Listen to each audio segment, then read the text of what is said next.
Hey, this is Bryce Harper, and welcome to the Philly Show.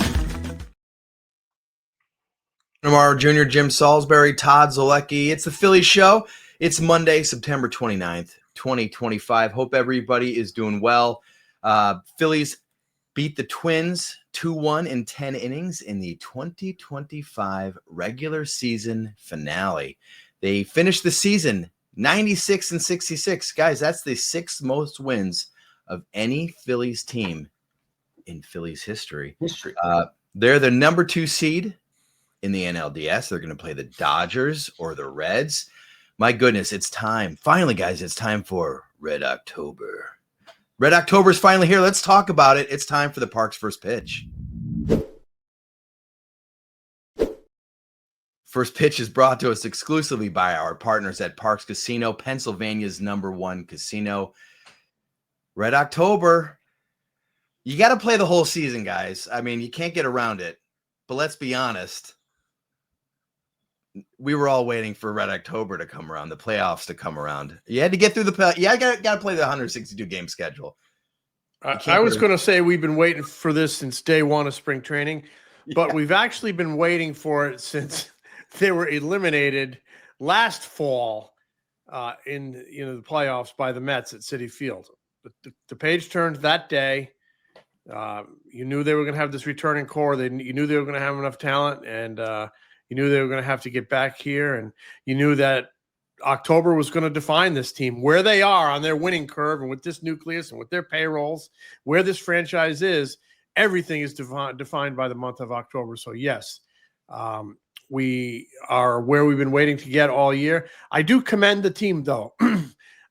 I think they've all had October in their sights all along, but they did a really good job on focusing on the day-to-day.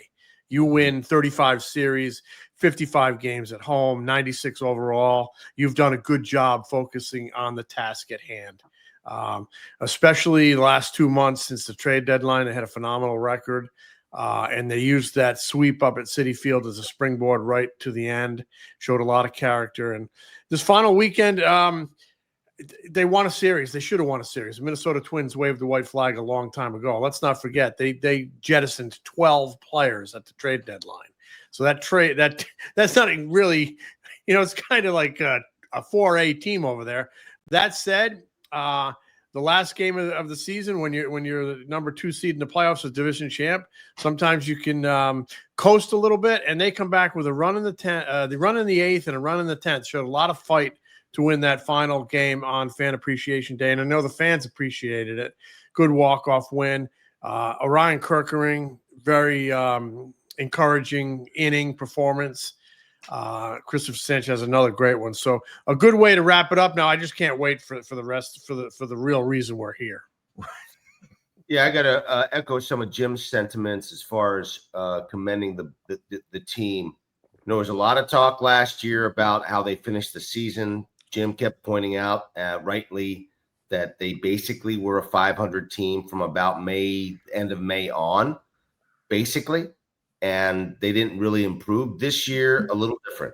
They had a decent start to the season based on how well they pitched, because their starting pitching kept them afloat for quite some time and pretty much all season long. But they really came on strong, especially the back part of the lineup really pushed forward at the end. And then after the deadline, they played like gangbusters, right when you want to play well at the end of the season. And listen, when a team has an expectation to do X and they get it done, it is virtually the polar opposite from what happened with the Mets.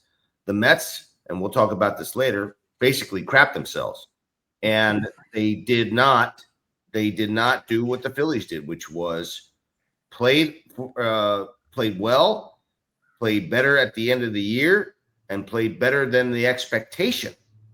And so that's pretty commendable on a number of people's parts. Dave Dombrowski, the leadership, John Middleton allowing them to do what they needed to do, and then Topper sort of leading them through the difficulties of a 162 game schedule. So hats off to them. Sunday's game was like what you kind of imagine what a regular season finale should be. For a team like the Phillies who are trying to go out and win a World Series, you have perfect weather. I thought it was sunny. It was gorgeous. Not quite fall weather, but it was starting to cool down a little bit. Before the game, Kyle Schwarber goes out there, walks out there.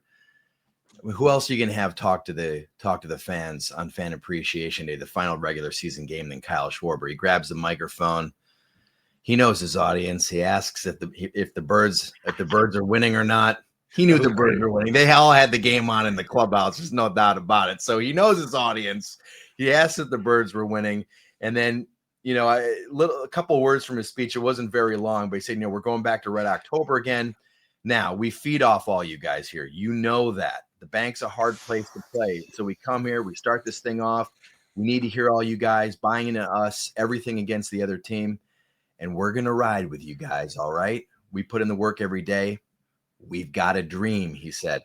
That's to hold up a trophy, and it starts here with you guys and all of us here. So thank you again for all your support throughout the year, and let's see where this takes us, all right? So, I mean, come on. You got to re-sign the guy just for that. Christopher Sanchez goes out. 5 2/3 scoreless innings. Rob Thompson said before the game, he's like, I'm probably going to take him out mid-game. And then Rob Thompson goes out. They have a nice long chat. And then Rob says afterwards, he says, everybody here thinks I'm a moron for pulling you out of this game, right? But, we need you really sharp for game 1 on Saturday. So we're going to do that. Garrett Stubbs, his first at-bat of the season, gets a huge standing ovation. I mean, that just shows how much the fans appreciate him and just kind of what he brings to the clubhouse. Trey Turner returns to the lineup. That's big news. Big news for the Phillies. Goes 0 for 2. He kind of gets his feet wet a little bit, wins a batting title. Ryan Kirkland, Jim, like you said, has a big 10th inning. 3 strikeouts. He's been struggling, no doubt. Max Kepler, he's been struggling the past couple weeks. He hits the game-tying home run in the 8th. And then Nick Castellanos against the lefty. Yeah. Big. Nick Castellanos, has the game walk-off sac fly. He's got that's his 5th walk-off plate appearance in the last 2 years. So you get some big contributions. They win a game. A lot of good things happened on Sunday, and now it's time for the postseason. So I want to say something about the Castellanos. Listen, there's a pitch well off the plate. He's let it go so many times. His sole goal was to put the ball in play. And for him to bear down on a pitch that was well off the plate, he typically would swing and miss at.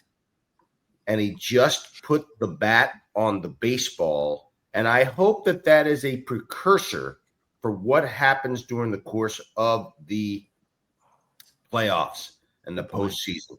Because sometimes, and most of the time, that's all you need is to just touch it. And I hope that they have that mentality rather than feeling like they have to homer it. They don't. Sometimes they just need to touch it. I kind of hope they don't swing at pitches a foot off the plate, but I understand what you're saying in so many words. Yeah, but he was battling for, with 2 strikes. I mean, listen. He was battling. It was that result. It was good hand-eye. I mean, it was a breaking ball, and he realizes it's off the plate. He's committed to the swing, as he often is on those pitches, and he got the barrel on it. The outfield was in, so that guy was flat-footed, couldn't make a play at the plate. But, hey, put the ball in play. Put the ball in play, good things happen. So I'm in agreement with you there. I just would like to see a little tweak, swing at strikes, because I'll be honest, probably one of my 2 biggest fears, I guess, going in is expanding and high strikeout games and chasing and whatnot. But when they get to 2-0, I want them to swing at strikes. When they get to 1-0, I want them to swing at strikes. When they're in 3-1 counts and they're spinning them, which they will do because they have a propensity to swing and make a decision before they swing. If they can just have the mentality that Charlie Manning used to say, you earn the right when you're 2-0 and you're 3-1 to swing at a pitch that is your pitch and not theirs. Hopefully, and speaking of pitches, that was First Pitch, and it's brought to you exclusively by our partners at Parks Casino, Pennsylvania's #1 casino.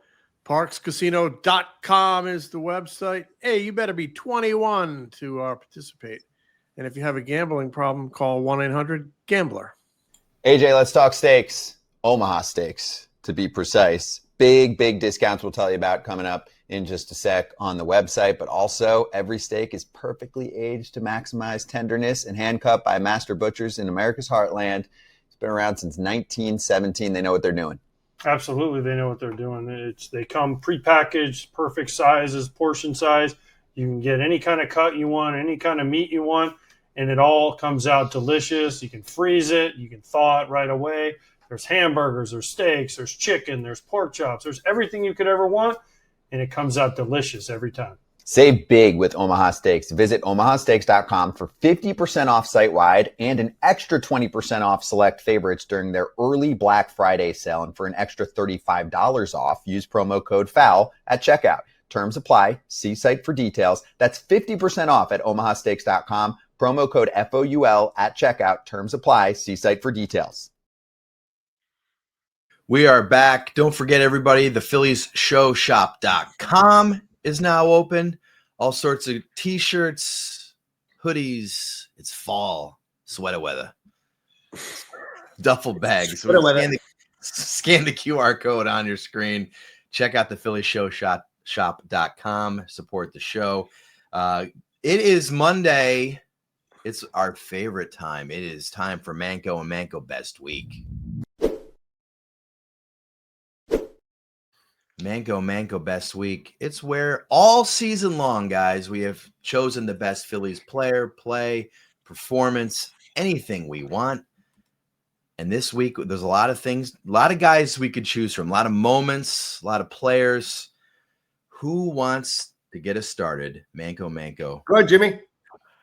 So, my Manco and Manco Best of the Week, I'm going to go with Christopher Sanchez, the guy who was on the mound Sunday, 5 2/3 shutout. So his last two starts at Citizens Bank Park, a 12 2/3 shutout. Over the final month, he had a 1.65 ERA. He really stepped up. He's really stepped up for 2+ seasons now. Really stepped up when Zach Wheeler went down. To me, I said this a few weeks ago. He's kind of knocking on the door of acedom, knocking on the door of being a #1 starter. He's right on the threshold, and I think he can take it there in the postseason. Wheeler loss is a big one because he's the guy you're going to hand the ball to in a game 1 of a postseason series. But you got to feel good about Christopher Sanchez taking the ball game 1 on Saturday. Last 32 starts at Citizens Bank Park, he's been dominant. He's got like a 2.4 ERA in his last 32 starts. He loves pitching at home. He had, like I said, a great September. He had a great finish to this season. Power, location, great changeup, change of speed, poise, maturity. He's been the whole package. So he's going to, this team got a batting champ, an RBI champ, a home run champ, and he's going to have a #2 finisher in the Cy Young race in Christopher Sanchez. So remarkable season, remarkable growth as a pitcher over the last 2+ seasons. And looking forward to seeing him get the ball again at home where he pitches so well against either the Dodgers or the Reds. But in the meantime, grab a big slice of that pie and enjoy because we enjoyed watching you. Good stuff, Jim. I'm going to go with my man, Edmundo Mundito Sosa. I mean, I have a lot of love for this guy. We've talked about him a lot. I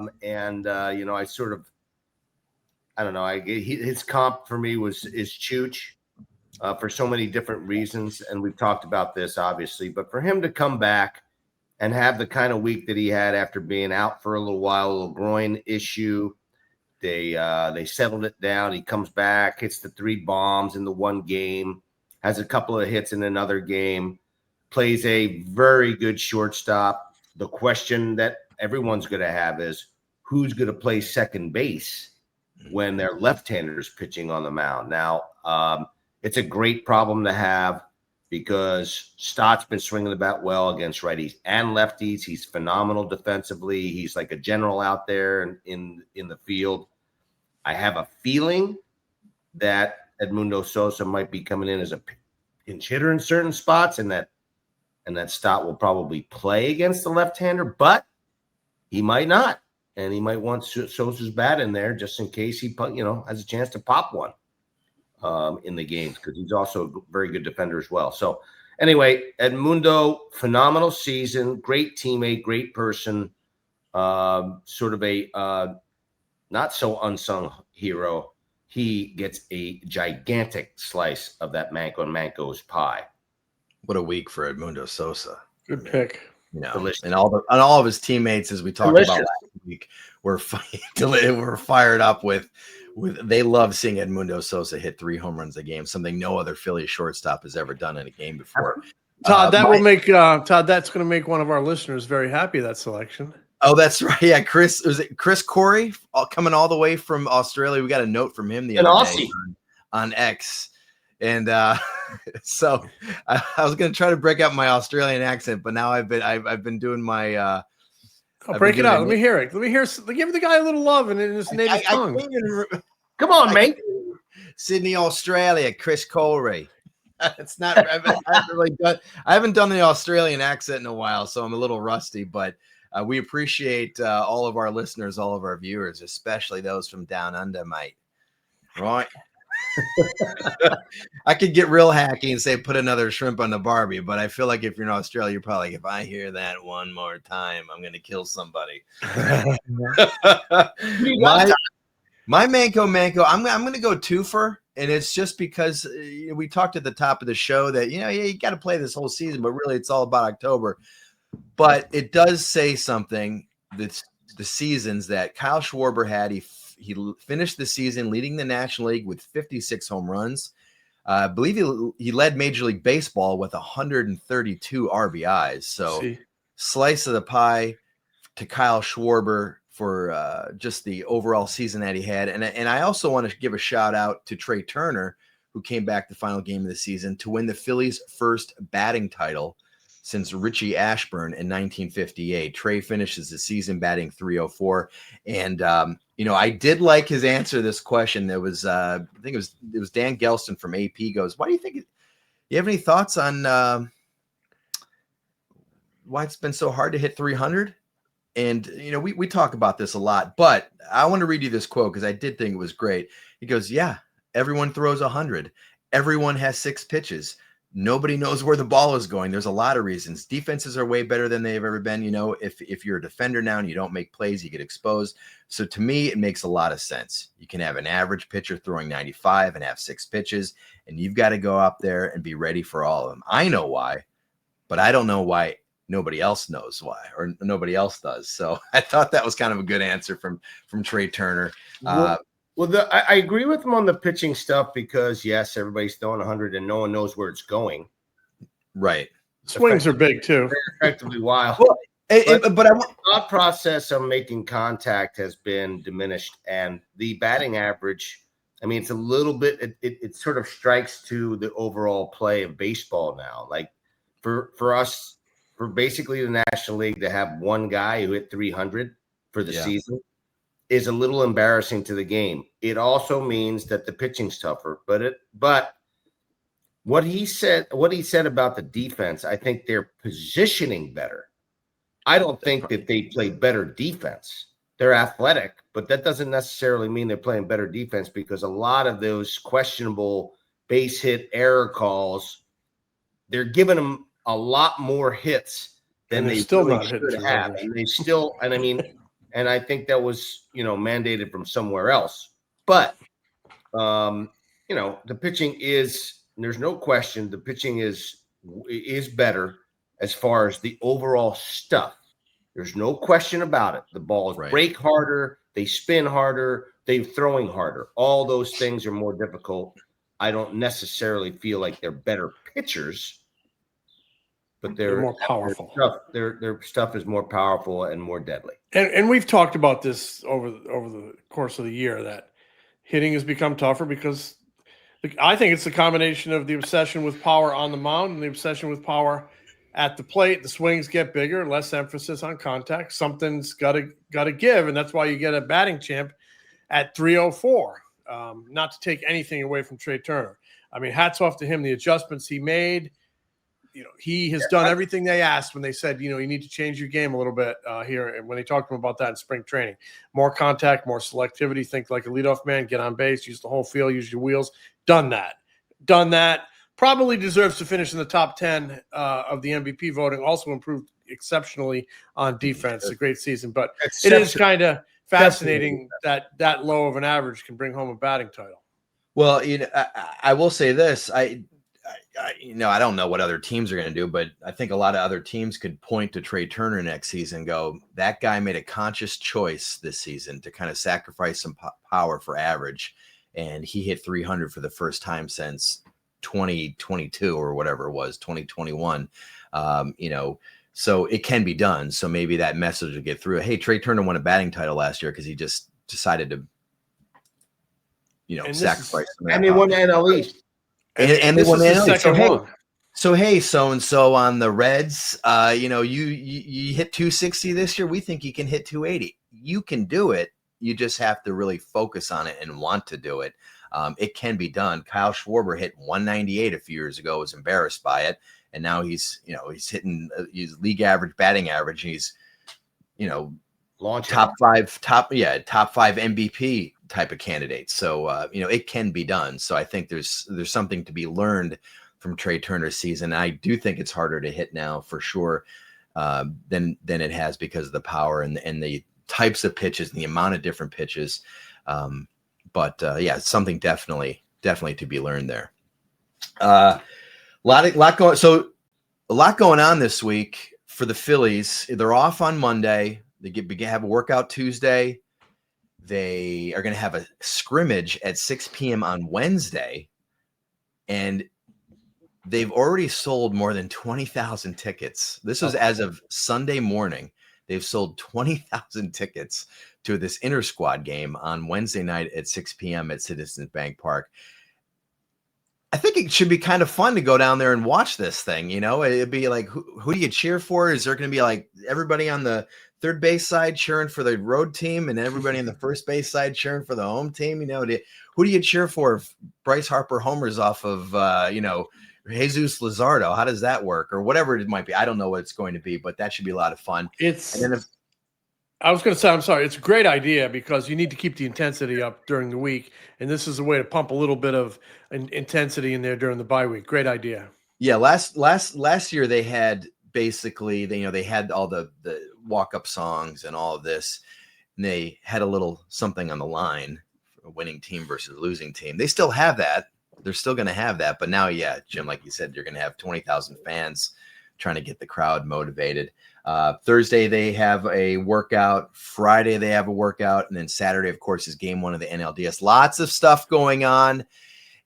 Lots of football going on. Lots of postseason baseball going on. And you can catch it all and get involved at Parks Casino, Ruben. You know it. Yeah, if you don't have a chance to go to the to that workout game, that intra squad, or you're waiting around for the Eagles for next week, it's Parks Casino. It is my casino of choice, and they have it all. They have action, excitement, headline entertainment. Plus, if you live in Central or Northern Jersey or in New York, it's like the closest live tables. They are at Parks Casino off exit 6 of the Jersey Turnpike. Parks Casino, Pennsylvania's #1 casino. Play thousands of hot slots, a state-of-the-art sports book, beautiful poker room, the Liberty Bell Beer Garden, and a collection of award-winning restaurants. Parks Casino, this is how you win. Tickets on sale now for these headliners. Just announced, coming November 26th, comedian Joey Diaz. September 26th, the Revivalist. September 27th, comedian Russell Peters. October 4th, Kansas. And then you see Everclear on the 24th. Almost Queen on October 25th. And then Air Supply. I'm digging on Air Supply. I might have to go to that one November 21st. Lots of stuff to see. ParksCasino.com to buy tickets for all shows. Parks Casino, this is how you win. You must be 21. If you have a gambling problem, call 1-800-GAMBLER. Ruben, Air Supply, are you all out of love? I'm all out of love. I'm so I'm lost without you. Speaking of lost, I want to take a little trip back to June 10th, 2025. The Phillies are 38-29. They've lost 10 out of their last 12 games. They had a walk-off loss in Toronto. They had a walk-off loss in Pittsburgh. 5 games behind the Mets in the NL East. Everybody's undies are in a bunch in Philly, right? I mean, everybody's this team, Season's over. this season's over. They stink. Rob Thompson, he doesn't get angry enough in the dugout, and this team's offense. Oh my God! And what's the pitching's terrible. 5 games behind the Mets in the National League East, and then what happened? The Phillies go 57-37 the rest of the way for the second best record in baseball. The Mets 40-54 for the third worst record in the National League. Epic collapse. One of the all-time collapses. According to the Elias Sports Bureau, only 2 teams in Major League Baseball history, the 1905 Indians and the 1977 Cubs, finished with worse records after climbing at least 21 games over 500. Wow. 1905 Indians, 77 Cubs. Then you get the 2025 New York Mets. What a shame. I mean, they got the highest payroll in the game. They have this humongous, monstrous payroll, and they can't eke out a win in Miami against that team on the last day with Juan Soto and Alonso, all those players that they have. You can't eke out one win to at least save face and get in the postseason tournament, and then maybe you go on a little bit of a run and everybody forgets. It's just astounding that team is not in the postseason, especially after having the best record in baseball in mid-June. I must confess, late last night I flipped on WFAN because I just wanted to hear what was going on up there, and oh my God, the Mets fans are just killing them. One of the radio guys at WFAN said, biggest embarrassment in Mets history, most embarrassing team in Mets history, which says something about the Mets because they have had a series of teams that have just struggled and fallen on their face, and it's like a comedy of errors up there over the years. They've had some great teams, but they've had some things that just makes you shake your head. So a lot of pain up there, and the fans up there in that area, they gave the business to Rory McIlroy all weekend, and then they quickly shifted right over to the Mets. So and the Mets deserve it a lot more. Yeah, I mean it's really a culture thing, and I think their manager has done Carlos Mendoza actually done a pretty darn good job. But the bottom line is this: when you don't have the culture to win, when it doesn't start from the bottom, and I was over there with the Mets, and many of the players, the core players that are there now, were some of the core players that were there then. They did not grow up in a system where winning really mattered.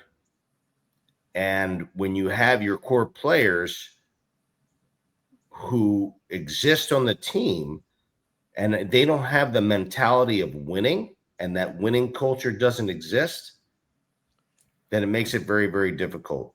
Winning should be number one, and that's not what happens with many of the core players there. And you can have all the talent in the world, but if you don't want to win, then and you don't sacrifice yourself to win, whether it's your how you prepare, whether your mentality on the field, whatever the case may be, I just don't believe that they have a winning culture there. And I lived it and saw it myself with my own eyes. And it may take some more time for them to develop that at some point. And it's pretty clear that they don't have that. Like you said, Ruben, it's a shame. Yeah. Well, listen, I worked for the Mets for 2 years, and I'm going to be honest with you. I'm pretty happy. I wonder, like their GM, David Stearns, he didn't want to write the big ticket for starting pitching, and they're gonna have to do something, get a starter. They're gonna be right on Ranger Suarez. I was going to say Scott Boras is calling up. Hey, David, Scott Boras. What's that, Ruben? I think the other thing is this. You also had – this will tell you a lot. I mean, not 30 seconds after the season is over, Pete Alonso's like, I'm gone. Great point. Save it for a couple weeks. That tells you a lot about like the whole mentality. He was one of the core players. Just like Soto with the Yankees last year. I'm out. You're right. And you could say – there's no allegiance to the organization because for whatever reason, I don't know what the reason is. I knew it was the ownership group prior. That was part of it. I know it's a totally new ownership group, but when you have those same players who were sort of the core players of the team, and they came up in a system where winning was secondary, tertiary, wasn't as nearly as important. This is sort of what you get. That Alonso point, honestly, that comment turned my stomach when I heard it. I mean, the corpse, the body was not even cold yet. You just the answer to that question is we just suffered a horrible loss, and that's all I'm thinking about now. I'm just thinking about my team and my teammates and how we didn't get it done. He didn't. There's no clubhouse love and culture there, and I think it has to do with a lot of the different personalities in there, and they just don't have winning type mojo. That answer sprinted off his tongue like he couldn't wait to get out of town. And if I'm a rival owner, it's something, it resonates with me. It's something in the back of my mind. It's for sure. No doubt about it, man. It's a great point, man. Great point. So because the Mets are out, now the Phillies game 1 Saturday at Citizens Bank Park. We do not know what time the game will be played yet, of course, because it all depends on who wins the wild card series and what those matchups are going to be. But we do know that they are going to play the Reds or the Dodgers. I got to think, do we all think that the Dodgers are going to beat the Reds? I mean, let me just say this. Hats off to Tito and to Nick Kroll and those guys for grinding it out. Yeah. Young team, still building. Nick Kroll brings Tito back out of, retirement. And that's a man who understands winning culture. Mm-hmm. He's been there and done it. And how to build it. Got good young players. And another guy, Sean Pender, who's been involved. He's a Philadelphia guy, been involved with that organization for a long time in player development. Really happy for those guys as they move forward. You guys talked about the quote post game, the immediate quote post game from Pete Alonso, talking about how he, I'm taking the buy. I'm out. I'm going to hit free agency. I equally love the quote from Terry Francona the other day when he was talking with the reporters before the game, and he said, I've been in uniform since 9:30 a.m. I've been in uniform. I got here like 9 a.m. I've been in uniform all day. I'm so excited to be here. We got a chance to make the postseason. This is awesome. This is what you live for. I mean, in that type of thing, I'm sure the players see and they get excited about. And even though they lost a couple games and they didn't exactly storm their way into the postseason, they lost a couple tough games last week. I'm sure that kind of excitement, calmness, confidence, experience rubs off on a team that hasn't been in a postseason in a full season in years and years and years. Any group will feed off its leader. And Terry, he's there. He is there at 9:30 in the morning. He's got 7 pieces of bubble gum, chewed them up nice and soft, and then he takes it and stretches it all out and puts a big hunk of Red Man in the middle of it and makes a big bubble gum tobacco ball and sticks that in his mouth and puts his uni on and he's ready to go. I got to try that. He loves the game. He loves being in uniform. I know he cut his teeth here. He had a tough team to have to cut his teeth with, but a good place to do so. Bounced around a little bit, got to Boston, figured, got them rolling. He's gone other places, got them rolling. I mean, this is a man, he goes to Cleveland and becomes an iconic leader there. They overachieve for 5, 6, 7, 8 years.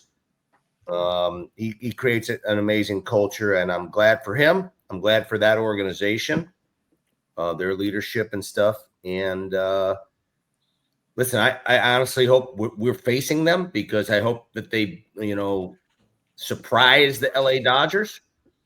But if we do end up facing, they're going to become they're a team, this little scrappy team that they can pitch a little bit.